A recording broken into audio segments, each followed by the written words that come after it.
days at the stick. From who's got it better than us to brick by brick. It's always the 49ers way, from off-season to game day. Yeah, we talk back. It's the 49ers Cutback.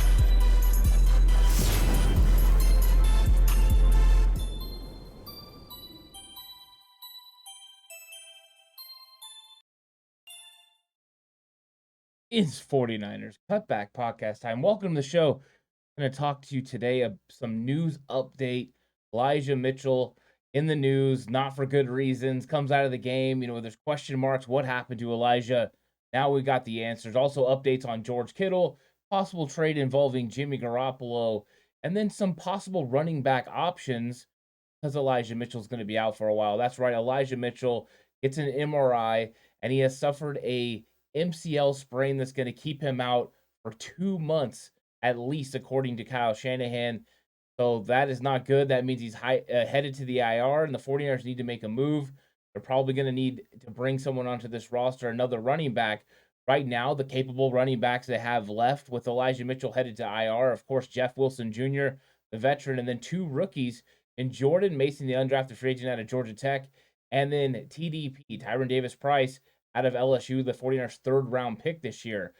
Davis-Price did not dress for week 1. Jordan Mason did. However, he played special teams only. He did not log a single carry in this football game. It was Jeff Wilson Jr. that was getting all the carries. So that is the big news. Elijah Mitchell is going to be out for 2 months. I think the 49ers definitely didn't want this to happen. Elijah Mitchell didn't want, but I saw this injury happen during the game. Seen him get hit from the side and the knee went the wrong way. I'm actually happy that it's only an MCL sprain. It could have been much worse. I feel bad for the guy. He missed 6 games last year. Now he's going to miss over 2 months of the season. The only good news is it appears he will be able to come back. But the 49ers are going to have to make some moves here. They have an open roster spot once they move him to the IR. Do they go ahead and sign someone officially to the 53-man roster like Tashaun Gibson? Or do they bring in another guy off the practice squad maybe that they want to use? Or are they going to use that position for a running back?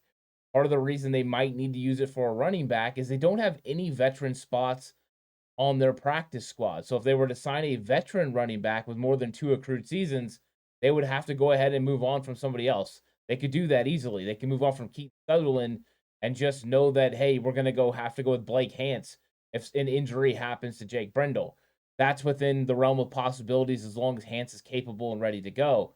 If not, though, if you need to keep Sutherland and you need to keep the rest of the veterans like Malik Turner, like Tashaun Gibson, Dante Johnson, those are guys that they have to have on their roster, and you're going to have guys like that, Kamoko Toure as well. You don't want to lose them. Then you can't sign a veteran to your practice squad, which means you could sign one to your active roster. So that could be the case. Now, let's go through a few of the running backs that could be available for the 49ers if they decide to go with a veteran running back. First off, I think the name that makes the most sense is Marlon Mack. And if you've been on this channel for a while, I've talked about Marlon Mack. He's an absolute fit for Kyle Shanahan's offense and what he does. He's been with the Houston Texans. They did not keep him. They released him. He ended up going to the practice squad, and then they moved on from him from the practice squad as well. So Marlon Mack is ready, capable, and willing to be used. The 49ers could definitely get him. He's a guy that showed potential, rushing for over 1,000 yards in a season. That could be a dynamic, veteran to add to this group. Definitely proven that he can do it. That way you can go ahead and use one of these rookies a little more sparingly, because what Kyle Shanahan said in his press conference was it's not so much what the rookies are doing with the ball, but without. So these guys are still developing without the ball, which means the blocking aspects and things like that, understanding where they're supposed to be and what they're supposed to do. So bringing in a veteran who has that understanding might be what the 49ers need to do, especially in the short term. Eventually, Jordan Mason and TDP can be ready to take on a huge load. We'll see if the 49ers decide to go veteran. Another veteran player that is available is Tevin Coleman. And Tevin Coleman has been with the 49ers before. He's one of Kyle Shanahan's guys. And we know how the loyalty program goes for Kyle Shanahan. So he played for Kyle in Atlanta. He played for him here in San Francisco. So Tevin Coleman could be a possibility out there. He was released by the Jets, and now he's a free agent. So Marlon Mack, Tevin Coleman, 2 veteran possibilities. for the active roster, maybe even the practice squad if they move on from someone like Sutherland. So those are a couple of names to keep in mind. Don't know for sure if that's where they'll go. As far as young guys go, Abram Smith out of Baylor, he was with New Orleans. The 49ers actually brought him in for a workout. So he's someone they're familiar with already. If they just want to add a player that could easily move on, from a wide receiver like Weddington that they had just signed, and then bring on Abram Smith, that's something they could do if they just want to have another running back, another young guy. I think it would be smart to go with a veteran, but a young guy might fit their practice squad, and they could also go both. Sign a young running back to the practice squad that they can start working with, all the while bringing a veteran to the 53-man roster. And then the last name that I'm going to bring up, and there's plenty of undrafted free agents that are available for the 49ers if they want to sign them to their practice squad. But Master Teague was someone that I was interested in, Ohio State, former teammate of Trey Sermon, but at 5'11", over 220 pounds, and ran a 4.5 40 right around in there at his pro day, means the dude has got extreme athletic ability. He was with the Steelers. It didn't work out. Now he's a free agent, but he fits the body type of what the 49ers are doing at running back right now. So at least he gives you an idea of somebody they can target. So there's some names out there. There's other names as well, like Zaquandre White, who I really like a lot out of Florida State. He did not land on any team right now, so he's available. So there's plenty of names available for the 49ers in the running back position. Just depends on if they want to go veteran, sign them to the active 53, or if they want to go the practice squad route. And then there's a lot of maneuvers that they have to make there. But the big news, of course, Elijah Mitchell is out. He's going to be out for 2 months, so 8 to 10 weeks, what Kyle Shanahan said in his press conference. Not good for news for the 49ers run game. And, one of the big parts of that run game is George Kittle. And Kyle Shanahan had some conversation about George Kittle as well when he made his presser. He went ahead and talked about the fact that Kittle was close. Kittle was really close to being able to play in Chicago. But on Saturday before the game, they decided that, there was a no-go for Kittle. They were going to be more careful with them. So Kittle is right now day-to-day. Kyle would not give an update on his status and if he'll be ready to go for Seattle or not. But it's an interesting thing there because George Kittle definitely is somebody that the 49ers need. And it was very apparent in blocking and in the passing game that George Kittle could have made a huge difference for this football team, but he was unavailable. So the 49ers went with Tyler Kroft, who got the most snaps at 37 snaps. Obvious that he was tight end one in this game. I've seen people talk about maybe Ross Dwelley was tight end one, but with him and Charlie Warner logging 19 and 17 snaps respectively, it was definitely Tyler Kroft. He more than doubled their snaps. So Kroft is the guy they're counting on. This is something I saw consistently through training camp, was Tyler Kroft was getting tight end one reps when George Kittle wasn't available. So going that route makes a lot of sense for the 49ers using these three tight ends, but hopefully Kroft and these other tight ends can get more involved because besides Ross Dwelley catching one pass for 11 yards, there was no impact from the tight ends in the receiving game. We know George Kittle brings that. But will George Kittle be ready? Because when it comes to a groin, you just never know what you're going to get. That's the scary part of groin injuries. One moment you feel good. The next moment, you do a little twist or you twist your foot a little bit out and your groin just hurts again. So this is something the 49ers need to be careful. They need to make sure they don't run into a situation where it's like Elijah Mitchell, where all of a sudden George Kittle's on the shelf for, 6 to 8 weeks because of a serious groin pull.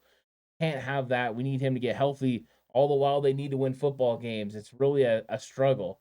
Then, of course, we got George Kittle's number one guy, Jimmy Garoppolo. And Jimmy Garoppolo is being mentioned now with Dak Prescott being hurt about potentially getting traded to the Dallas Cowboys. And the media, of course, asked Kyle Shanahan what he thought about this. And he said they'll always take calls. So I don't know if that is a ringing endorsement for this happening, the 49ers going ahead and trading Jimmy Garoppolo to the Dallas Cowboys. I think it's just Kyle Shanahan saying what he would say about any player. Kind of like, oh yeah, we'll see what happens. We'll see if Dallas kicks the tires on Jimmy. But with Dak Prescott being out for a while, it seems to be a landing spot that is heating up around the league. I'm not sure Jimmy Garoppolo would ultimately be really excited about going to Dallas for a couple of reasons. Number one, their offensive line is not that good right now. Number two, when Dak comes back, that makes Jimmy Garoppolo a lame duck, and he's a backup quarterback for a possibility of a team that he doesn't want to be on. Different about being a backup quarterback with San Francisco where you're comfortable in your environment, you're comfortable with your teammates, and the system you're running. It's a whole other thing to be a backup somewhere else where you got traded. So I don't think Jimmy Garoppolo would be really, really excited about that landing spot. But I think there are going to be other spots that come available as the year goes on, and let's see if the 49ers entertain those any. I think right now it seems like a smart move to hold on to Jimmy Garoppolo. Trey Lance was taking a lot of hits in week one. I want to see how that slows down when we get to Seattle. If the amount of contact he gets on run plays and scrambles kind of slows down, then I'm going to feel more comfortable with Trey Lance being able to make it all 17 games. That's something that the 49ers definitely need to do. And until then, I think you hold on to Jimmy Garoppolo. He's a cheap backup quarterback, but the best backup quarterback in the league. You're not going to move him for pennies on the dollar now. There's no reason to. Contract is fantastic. You've already got him fitting in your salary cap, and you've got a player there that if something happens to Trey Lance can step in today and make big time plays for your football team. So I like the dynamic of having these two quarterbacks together. Just got to get the run game figured out. And Elijah Mitchell is going to be a big loss. Elijah Mitchell's a big part of this run game. It was no joke that he was rushing for 6.8 yards a carry, and that the injury where he gets hurt is actually on a 16-yard run, his long of the day. Elijah Mitchell was getting stronger. He was getting faster. He was starting to feel himself in that game. And I believe that injury was very costly for the 49ers, not only in that game where I believe Elijah Mitchell would have helped them win, but for the next 2 months. It's going to be tough to replace him. Let's see how the 49ers end up trying to handle replacing him. Will they go with one of the veterans like we talked about, Marlon Mack? Tevin Coleman seem to be the usual suspects. There's other names out there as well that the 49ers could definitely be interested in, like Devontae Freeman. That could always be a possibility. Or Todd Gurley. I don't expect Gurley or Freeman to be high on the 49ers priority list. There's other guys out there as well that they've had before, like Jacquez Patrick, who they brought in last year. So we'll see what the 49ers do. They could also go out and trade for someone knowing Elijah Mitchell's going to be out, for 2 months. You could make a little move. You have extra draft capital at the end of your draft. Potentially that's a possibility too. But we'll see. We'll see if they just roll with the 3 guys they have. They bring someone in. I would fully expect them to bring someone in, whether it's on the 53 or on the practice squad. But you never know with Kyle Shanahan and John Lynch to kind of do their own thing. But we do know we need to get these guys healthy. George Kittle needs to get healthy so he can help offense and help Trey Lance. And we need to get Elijah Mitchell healthy so the offense can go to the next level. Until then, we're probably going to get one of the rookies getting extensive carries and Deebo Samuel maybe with an expanded role at the wide back. But let me know who you would like to sign. Would you like to sign Marlon Mack, Tevin Coleman, one of these young guys like Abram Smith or Master Teague? Or is there another name that I didn't bring up? Let me know in the comments section who you would sign. And also let me know what you think about Elijah Mitchell. Do you think he's injury prone? Or do you think that last year was one thing, but this year, the hit, it would have taken anyone out?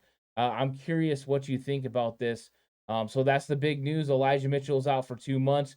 George Kittle is day to day. We'll see if Kyle Shanahan updates us as this week continues. And if George Kittle makes it out to practice, if he does, of course, that could mean he's going to play. And we'll keep an eye on Jimmy Garoppolo if he ends up getting moved. I'm not expecting a move to happen unless Dallas absolutely woos the 49ers with an offer, which I don't think they're going to do. So this is your 49ers news update right here from 49ers Cutback. Today on the channel, check out the shows that are coming out. The Ant Hill Show coming out at 11. And then at 1 o'clock, we got the bonus episode of 49ers Face Off. It's normally a Patreon exclusive, but it's available to you this week right here on YouTube as part of our bonus episode. So check it out. And then on Wednesday, Slightly Offsides bonus episode coming over from Patreon to YouTube for this week only. Check them out. Let me know what you guys think. And if you like them, hop over to Patreon and subscribe. There are weekly shows, 2 extra shows there. Also, film breakdowns coming this week as well. So thanks for watching this 49ers news update. Hope you guys all have a good one. Stay safe and remember the right way is always the 49ers.